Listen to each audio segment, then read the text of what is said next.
Thank you for watching our video on Outside Zone. Please subscribe and share on your social medias. Blockers Offensive Line Academy.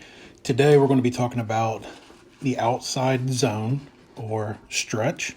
Some of the principles that I'm using here for the play design / technique with the offensive lineman is based off a lot of the technique and stuff that I learned during my playing days at West Virginia University. So kind of based off Rich Rodriguez, Rick Trickett, their teaching principles of dealing with the zone. During that time, we were number 2 in the nation in rushing yards, always number 1 in the conference in rushing yards per year. Did a really good job with that, and it's a very highly effective run game. So looking here, like I said, we're looking at the outside zone. So starting off, we're going to go, for us, we call the outside zone stretch play here, we call 37, or we call 36. Okay, so we're running to the 7 hole or the 6 hole. So for this purposes, I'm going to go with 37. So we're running the ball to the left. So for that play side tackle, first thing we're looking at is we want to make sure we take a nice, good stretch step. Second foot comes crotch to the defender, and we're aiming outside breast to armpit on that defensive end. Our play side guard and center are working an ace combination, a double team. Okay, so with that, what we want to do to make sure is that left guard will take a slight zone step left, lateral. Second foot comes to the crotch of the defender, and he takes that right hand or right flipper and jacks up that down defensive tackle. And they're working an ace U, so the center makes that call, meaning they're going to work to this backer, so they're going to double team. And then the guard will come off, aiming outside breast to armpit for that outside backer. On our backside, we're working a shoot combination. So here we'll go shoot because that backer's inside of the guard. So the guard will call shoot. He will take a good lateral step, aiming outside breast to armpit, going for that linebacker. Now, once again, he's calling that shoot. So he's telling that right offensive tackle, I'm leaving you. You're on your own. You got to get this. So that offensive tackle's got to make sure he gets that really good stretch step. That second foot's going to the crotch of the defender, aiming outside breast to armpit, and driving that defender here at this angle. Now, for our running back and our quarterbacks, what we'll do is tell our running backs that they need to line up 5 yards from the ball, and the quarterbacks end up being about 5.5. They're going to put their toes on the running back heels. So what that does is allows that running back to come across nice and flat as they're coming across. Now our running backs, what we have them doing for their read is they're reading the defensive end. That is their 1 read. The defensive tackle is their 2 read. So with that, as that running back is coming across, they're reading the defensive end. So if they see that defensive end's head outside of the offensive tackle, they come to their second read. If they don't see that defensive head, so that offensive tackle has got that reach, they're staying outside. So now let's say that the defensive end did not get reached. So we go to our second look here, which is our defensive tackle. And in this case, you definitely hope that defensive tackle has been reached because he's in that 1 technique. So let's say that defensive tackle was reached. Now he would stick it up in there. Let's say for whatever reason that defensive tackle slanted and got across that guard's face. Now that running back would come back behind. Okay, so we always would tell our running backs you have 3 options. Okay, you have your bounce, your stick, and your bend. So they're reading defensive end, defensive tackle. So once again, this is our 37 outside zone. All right, so we'll go here again, draw up a little different defensive front for us to look at. So let's go here and let's go against a odd front. And once again, we'll go 37 here. All right, so with that, this tackle taking that good lateral step, second foot to the crotch of the defender, aiming outside breast to armpit, driving at that angle. This guard taking a good lateral step, working up to that backer on his head, good lateral step. What he's going to do is if this defensive end is playing here strong, he is going to pop him real hard on his way up the outside of that backer.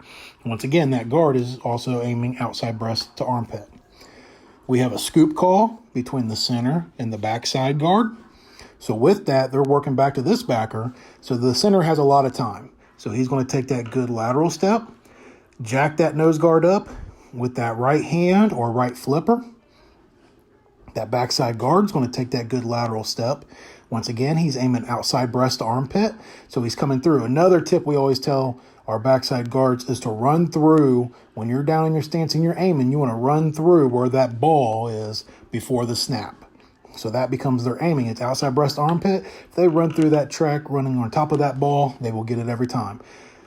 So then they will stay on this double team and get movement. Once this backer comes over, then the center will come off and get that backer. On the backside, we can lock it down with the defensive end here. All right, with our offensive tackle locking down on that defensive end, or we can go ahead and send him arm up. Usually I'd lock him down here. Our reads, all right, a little bit different here. My first read is that defensive end. My second read becomes that nose guard. Okay, so on here, if that defensive end beats that reach, then I come to that second read, which is that nose guard. They better have that cut off there. If so, I'm sticking it up in there. If he was to get over top of him, then as that running back, I'm making that cut back. So I have my bounce, my stick, and my bend. Next one here, we'll go up against a odd stack front. And we'll also still stay running our 37 outside zone stretch play. With this, once again, nice good lateral step. Second foot to crotch, aiming outside breast to armpit. Good lateral step, aiming foot to crotch, heading for outside breast armpit on that outside linebacker. If that defensive end is standing right there, it's nice and solid, I'm going to give him a shot while I'm making my way up to this outside backer, but I'm aiming outside breast armpit. The guard and the center working that scoop combination, but this time that backer's head up on that center, so the center doesn't have as much time. So he's going to make sure he takes that good lateral step, jacks up that nose guard with that second step, foot to crotch, and then he's coming off to this linebacker. Backside guard, good lateral step, aiming foot to crotch, outside breast armpit, once again running through the football to get that defensive nose guard there blocked. The backside tackle, this time good lateral step, aiming outside breast to armpit, coming up to get this backer. The quarterback's reading here. And once again, for this outside stretch, we're reading defensive end. The defensive tackle, we're going 1 to 2. Same alignment for our quarterback and our running back so that they can get nice and flat.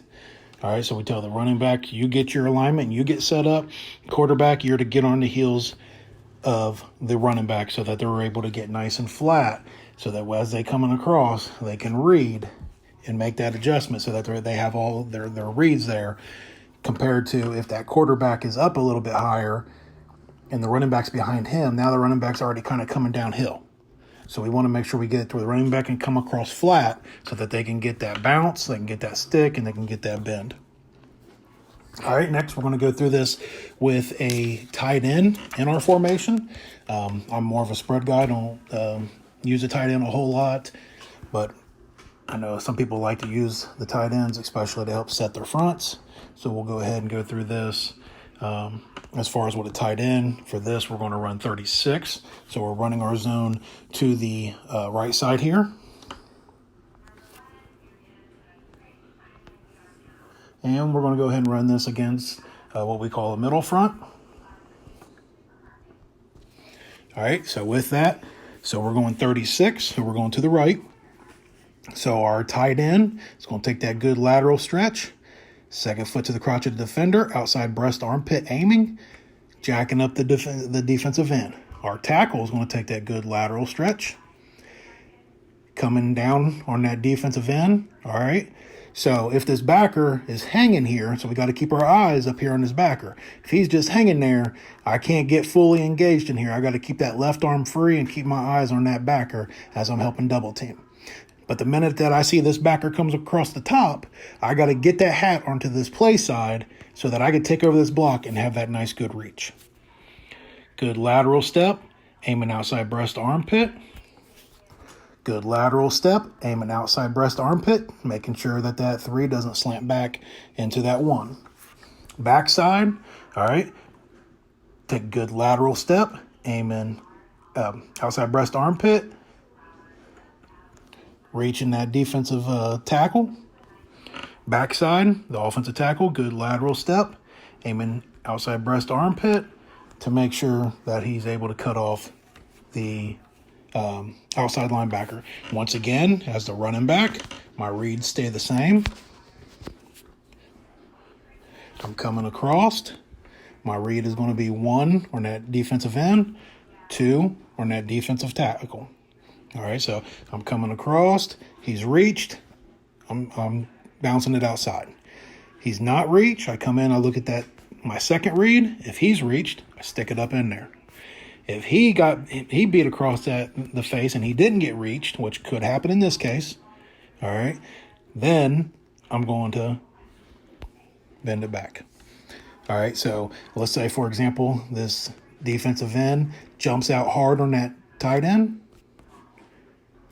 That tackle, defensive tackle, sees and gets the read that this is going to the right, and he comes out hard to where he doesn't get reached and he doesn't get reached. That's going to come with that bend back for that running back there.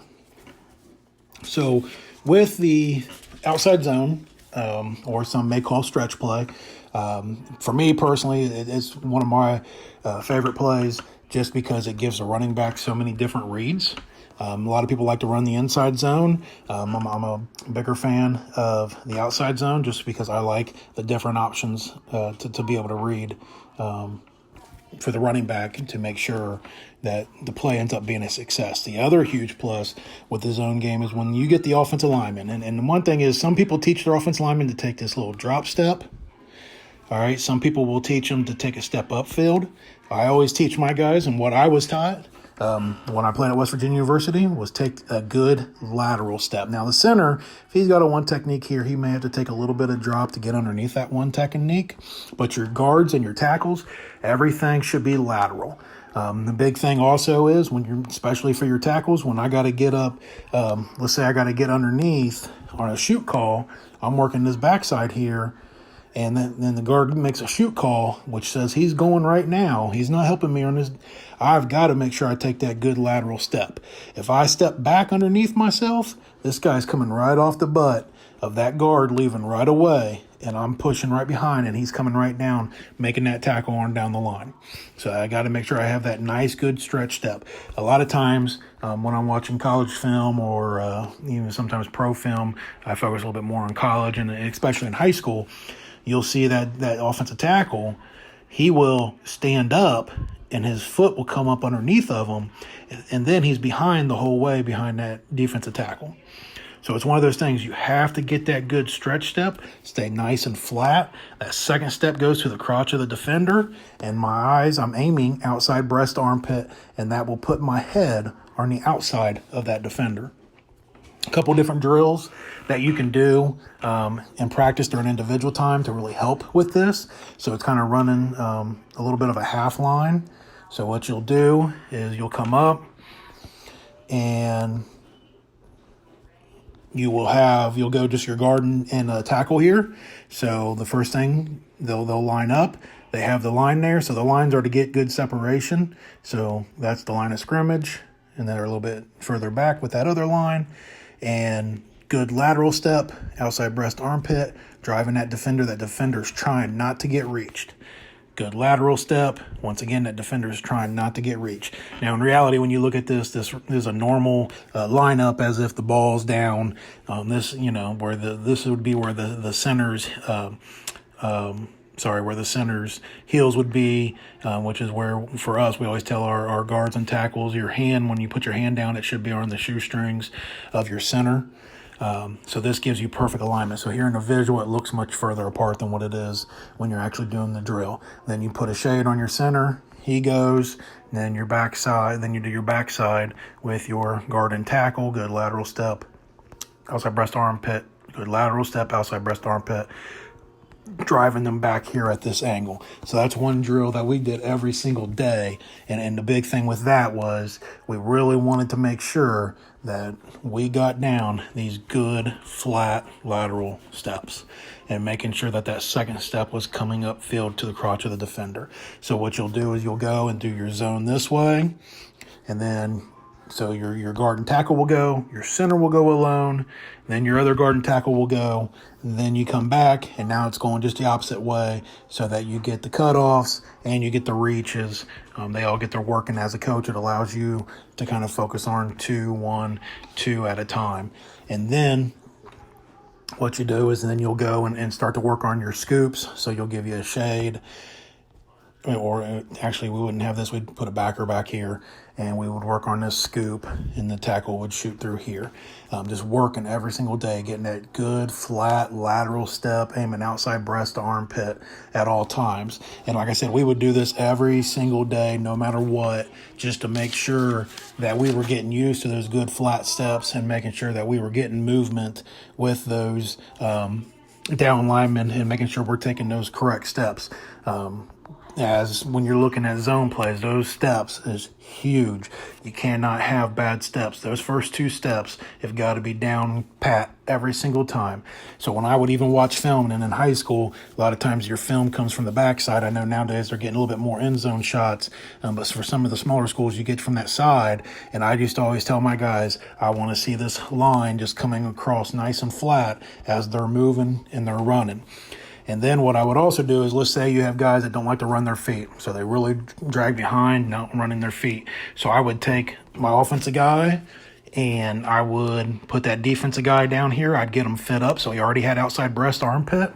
I'd tell that defensive guy to take off sprinting.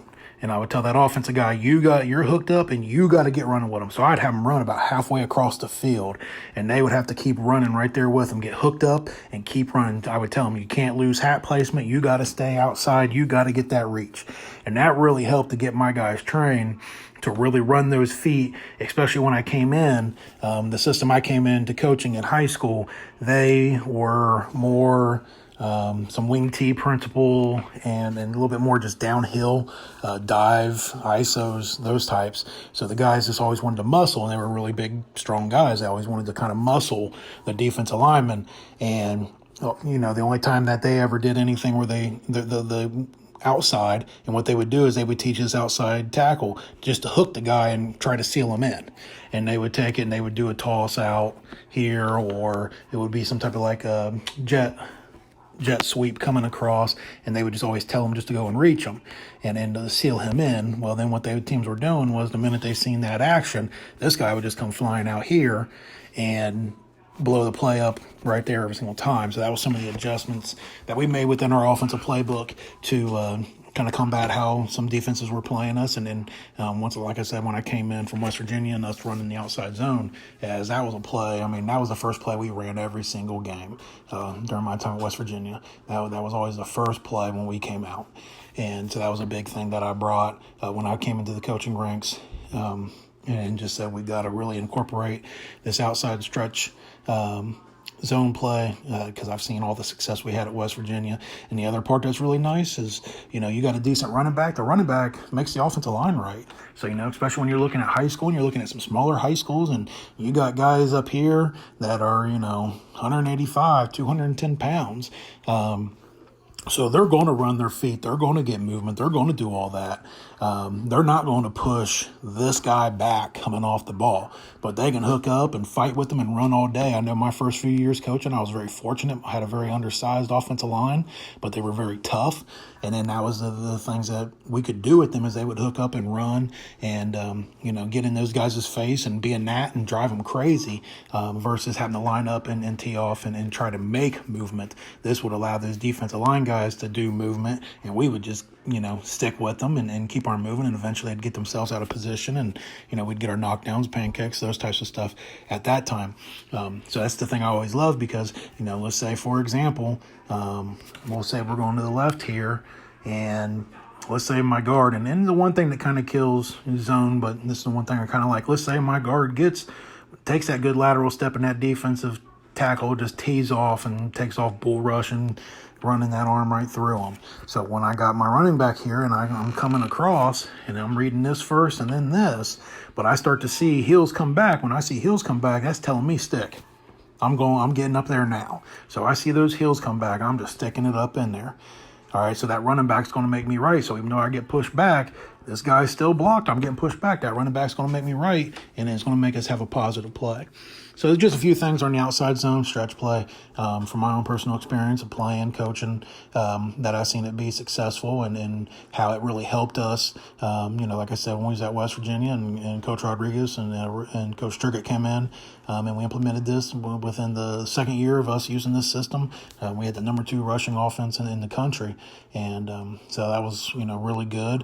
And we continue to be very successful. And you've seen Pat White, Steve Slayton, Owen Schmidt, and all of them come in and over the next couple of years, and all the success they had was all of these same principles. And then the same thing for when I went to the coaching ranks, I started seeing success we were having with these principles as well, because once again, we had smaller offensive linemen, but we had really strong, very smart, talented running backs. So that allowed us to be very successful. Thank you so much for watching. Please go, if you would, go down to the bottom, subscribe, like the channel. Please share it on your social media outlets. We greatly appreciate it. Thank you all so much.